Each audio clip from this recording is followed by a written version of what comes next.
सभी ज्योतिष प्रेमियों और ज्योतिष के विद्यार्थियों को नमस्कार, प्रणाम। स्वागत है आपका मेरे इस YouTube चैनल पर। आज हम बुध ग्रह पर बात करेंगे। इससे पहले वाली कक्षाओं में सूर्य की चर्चा हो चुकी, चंद्रमा की हो चुकी, मंगल की हो चुकी।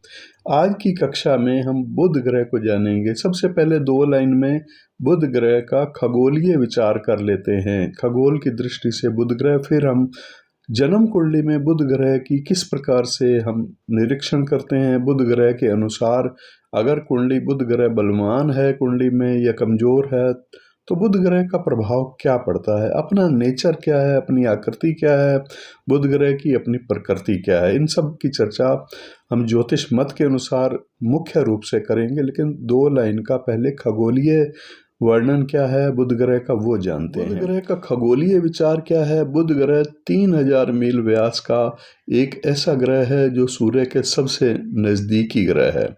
बुध की सूर्य से मध्यम दूरी 36,000,000 मील है और ये 88 दिन में सूर्य की एक परिक्रमा पूर्ण करते हैं। परिक्रमा 29.8 मील प्रति सेकंड की गति से चल करके पूर्ण करते हैं। पृथ्वी से देखने पर ये सूर्य से 27 अंश से अधिक दूरी पर कभी नहीं जाते और इनकी कक्षा यानी भ्रमण पथ, ग्रहों का जो भ्रमण मार्ग होता है वो पृथ्वी की कक्षा से नीचे है। तो अब हम बात करेंगे बुध ग्रह की ज्योतिष के मत के अनुसार।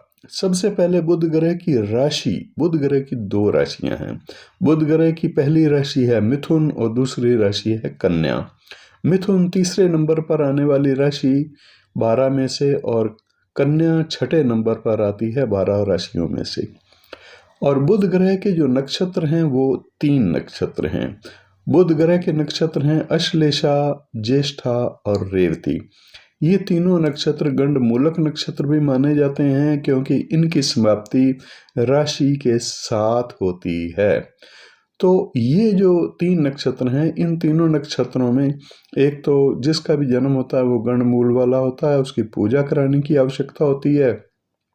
और दूसरी बात ये है कि ये जो नक्षत्र हैं अश्लेषा, ज्येष्ठा और रेवती, इस नक्षत्रों में से किसी भी नक्षत्र में जन्म होने पर बुध ग्रह की महादशा पहली दशा होती है, वहीं से आगे दशाओं की गिनती आरंभ होती है।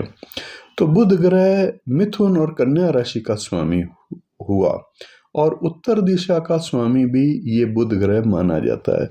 बुध ग्रह को विशेष रूप से अगर स्त्री पुरुष की संज्ञा में हम देखते हैं तो नपुंसक ग्रह माना गया है। ना ये स्त्री ग्रह है ना ये पुरुष ग्रह है, यानी न्यूट्रल ग्रह है, किसी की तरफ होता नहीं है।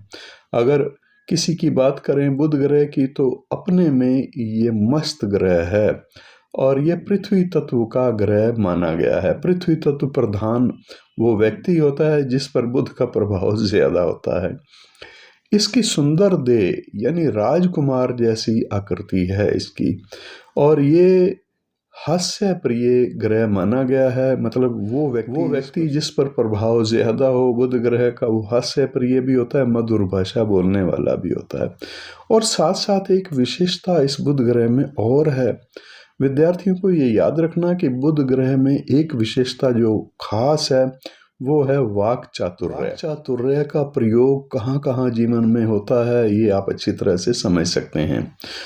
अगर किसी को प्रभावित करना है तो वाक चातुर्य बहुत काम आता है। वकालत के कार्य के लिए या और बहुत सारे कार्य हैं, उनमें वाक चातुर्य की आवश्यकता बहुत पड़ती है। वाक चातुर्य के गुणों से ये ओतप्रोत कर देता है उस जातक को जिसकी कुंडली में ये बलवान रूप में होता है। स्पष्ट वक्ता बना देता है, उसको स्पष्ट वाणी बोलने वाला बना देता है। और मामा का कारक भी है ये ग्रह, चमड़ी का कारक भी है। शरीर में अगर हम देखें तो हमारी जो चमड़ी है, चमड़ी का रंग रूप होना, चमड़ी का सुंदर होना और चमड़ी का चमकदार होना, कुरूप होना, ये बुध ग्रह की अच्छे या बुरे होने पर निर्भर करता है। ग्रहों में इसे युवराज का दर्जा प्राप्त है और बुध के शरीर की कांति नए नए दूब की तरह से होती है। जैसे घास में से, दूब में से नई नई वो फूटती हैं, उसकी शाखाएं, उसी प्रकार से ये दिखाई देता है बुध ग्रह का रंग रूप। और इस ग्रह में आयुर्वेद के अनुसार वात, पित्त और कफ तीनों का सम्मिश्रण है। इसका मतलब ये है कि जन्म कुंडली में बुध ग्रह अगर पीड़ित होगा तो अपनी दशा या अंतरदशा में इन तीनों दोषों को अनबैलेंस करने वाला प्रभाव उस समय दिखाई देगा। ज्योतिष शास्त्र के अनुसार वात, पित्त और कफ प्रकृति को कोई विशेष महत्वपूर्ण नहीं समझा गया, लेकिन आयुर्वेद में वात, पित्त और कफ इन तीनों का बैलेंस अगर बिगड़ जाए तो वो रोग आयुर्वेद के मत के अनुसार जो कि सन्निपात रोग कहलाता है। सन्निपात का मतलब ये है कि बहुत कठिनाई से ठीक होने वाले रोग होते हैं। तीनों का बैलेंस अगर ऊपर जाता हो, नीचे जाता हो, किसी का कभी किसी का नीचे जाता है, कभी किसी का ऊपर जाता है, तो तीनों का इस तरह से अनबैलेंस बहुत ही दुर्भाग्यपूर्ण होता है, स्वास्थ्य के लिए अच्छा नहीं माना गया। और ये रोग उत्पन्न करता है अगर कुंडली में बुध ग्रह की स्थिति अच्छी ना हो, और होता तब है जब बुध ग्रह की अंतर्दशा प्रत्यंतरदशा का प्रभाव कुंडली पर चल रहा हो। तो मतलब यह है कि मानव जीवन में, मानव शरीर में बुध का अधिकार क्षेत्र तंत्रिका तंत्र पर भी है।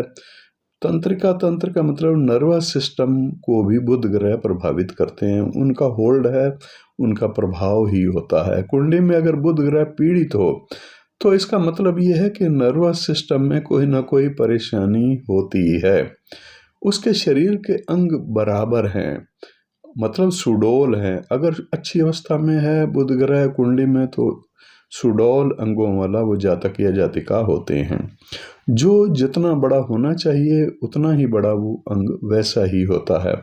जिन स्त्रियों या पुरुषों की कुंडली में बुध चंद्रमा से युक्त होता है वो खास करके मजाक पसंद होते हैं। चंचल प्रकृति होती है चंद्रमा की और मजाक पसंद बना देता है बुध।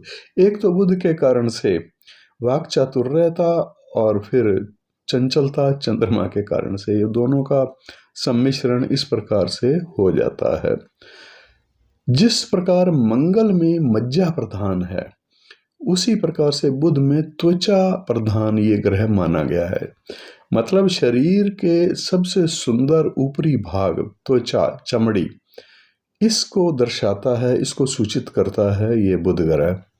कुंडली में बुध अच्छी स्थिति में होने पर जातक की त्वचा सुंदर होती है, कोमल होती है और उसका रंग रूप भी सुंदर होता है। बुध ग्रह का पाप ग्रहों से प्रभावित होना या पीड़ित होना या पाप स्थानों के स्वामियों से पीड़ित होना या पाप स्थानों में स्थित होना, तो ये कारण बनता है उस जातक जातिका की चमड़ी के रोग होने का।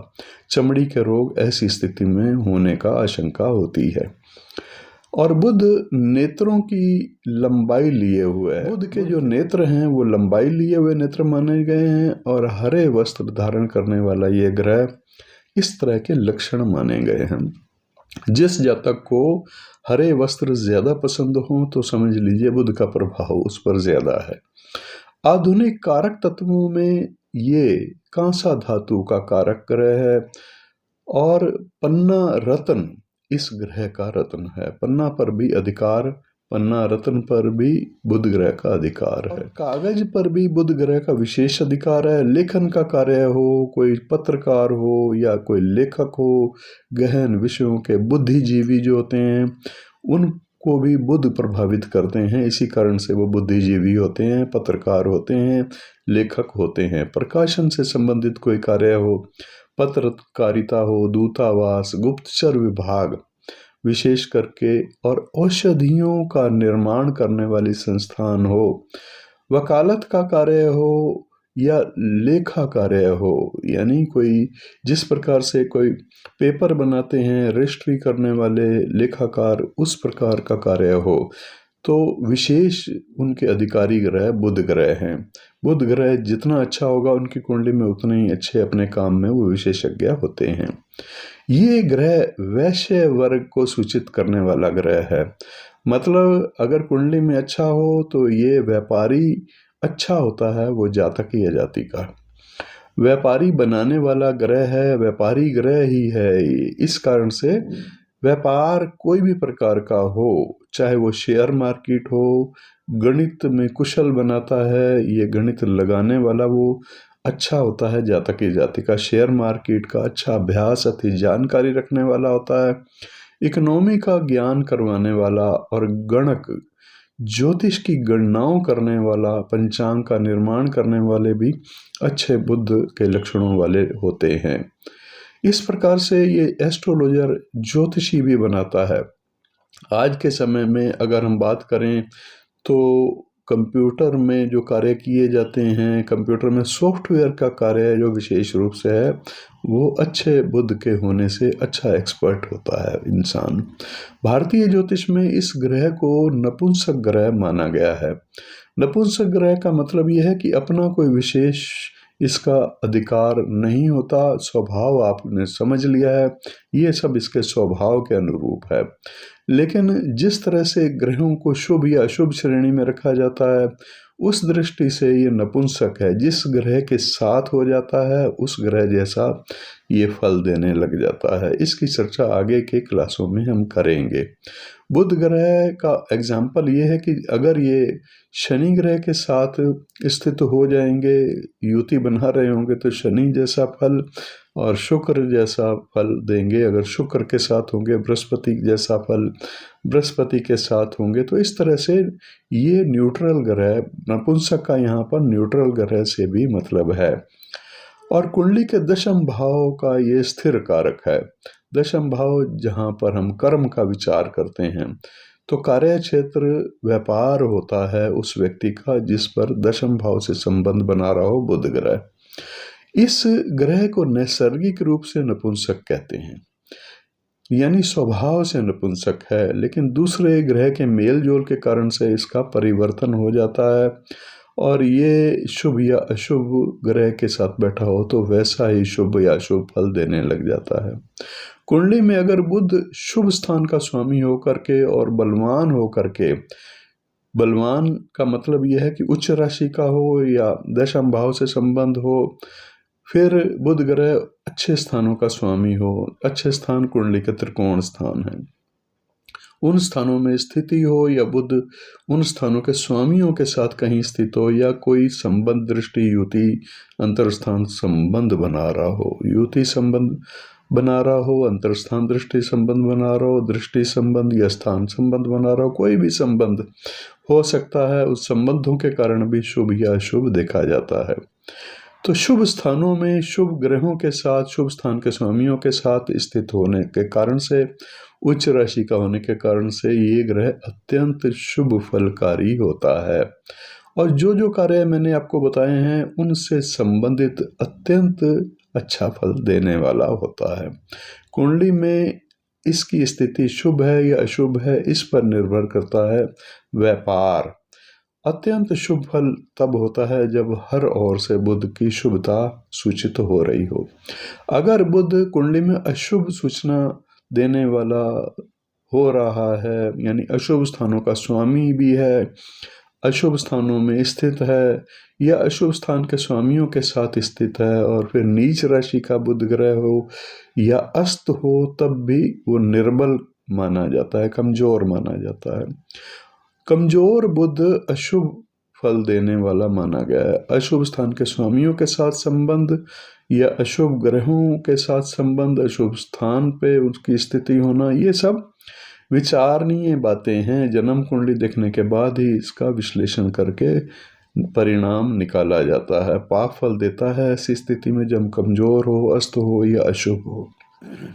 तो इस प्रकार से बुध ग्रह के बारे में हमने आज की कक्षा में जाना। बुध ग्रह को खास विद्यार्थियों के लिए ये बात है कि वो ध्यान रखें, ये नपुंसक ग्रह है और न्यूट्रल ग्रह इसको माना गया है। जिस ग्रह के साथ ये स्थित होता है, जिस ग्रह के साथ संबंध बना रहा होता है, वैसा ही ये फल देने वाला हो जाता है, उसी के साथ चल देता है, ये ऐसे मान लीजिए। और फिर कुंडली में देखने के बाद, इसका विश्लेषण करने के बाद ये क्लियर होता है कि ये ग्रह किस कुंडली वाले के लिए कैसा फल देगा अपनी दशा में या अपनी अंतर्दशा में या फिर गोचर के समय में। बुध सूर्य के आसपास ही रहता है, ये बात भी विद्यार्थियों को याद रखनी चाहिए। सूर्य से ज़्यादा दूरी नहीं होती, इसलिए सूर्य की दृष्टि बुध पर और बुध की दृष्टि शुक्र पर या शुक्र की दृष्टि बुध पर या बुध की दृष्टि शुक्र पर। शुक्र, सूर्य और बुध ये तीनों ग्रह लगभग सूर्य के नज़दीक ही रहते हैं, तो इसलिए इनकी दृष्टियां तो एक दूसरे पर होती नहीं हैं। ये एक विशेष याद रखने वाली बात है, विद्यार्थियों को इसका भी स्मरण रखना चाहिए। ये आज का वीडियो था जिसमें आपको इस कक्षा में समझाया गया बुध ग्रह के लक्षण, बुध ग्रह का प्रभाव, बुध ग्रह अगर कुंडली में अच्छा है तो कैसा फल, अगर अशुभ है तो कैसा फल, लगभग किन किन विषय वस्तुओं का बुध ग्रह कारक है, बुध के आकृति क्या है, बुध की प्रकृति क्या है। अच्छा लगा आपको वीडियो तो ज़रूर लाइक और शेयर कर देना अपने मित्रों को, और इस चैनल के साथ नहीं जुड़े तो आप सब्सक्राइब करके जुड़ जाइए। आज के लिए इतना ही, फिर नेक्स्ट वीडियो में हम बात करेंगे बृहस्पति ग्रह की। बृहस्पति ग्रह की आकृति, प्रकृति, स्वभाव या अन्य जो लक्षण ज्योतिषीय मत के अनुसार हैं वो क्या होते हैं। नमस्कार।